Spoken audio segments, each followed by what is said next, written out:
বৌমা, ও বৌমা, একবার বাড়ি এসো না। কেন, কি হয়েছে? কি এত ডাকাডাকি করছো কেন? কাল থেকে আমার ছোট মেয়েটা চোখ মিলে তাকায়নি। তোমার কাছে 500 টাকা হবে? তোমার বাবা কাজ থেকে ফিরে এলেই দিয়ে দেবো। না না মা, আমার কাছে কোনো টাকা হবে না। বৌমা, তুমি এমন ভাবে বলো না। দাও না গো টাকাটা, মেয়েটা খুব অসুস্থ। বললাম তো মা, আমার কাছে কোনো টাকা পয়সা নেই। এমন করে বললে কি করে হবে বৌমা?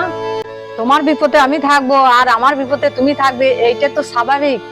এটা তুমি কি বলছো মা? থাক থাক, তোমার মুখে এত বড় বড় কথা মানায় না। বৌমা, এখন খারাপ লাগছে তোমার?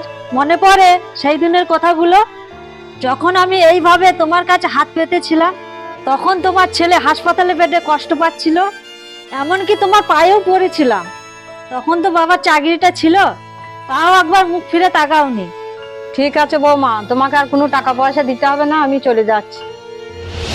দাঁড়াও দাঁড়াও মা, তুমি চলে যেও না। খোকা তুই?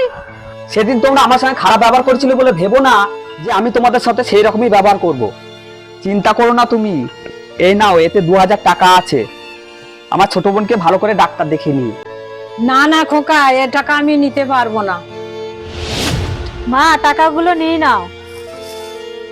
আর একটা কথা তোমায় বলে দিই, তুমি আমাদের বিপদের সময় পাশে থাকো না বলে কিন্তু এমনটা নয়। আমি শুধু তোমাকে সেই তখনকার কষ্টটা বোঝানোর চেষ্টা করছিলাম। বৌমা, তুমি আমাকে ক্ষমা করে দাও।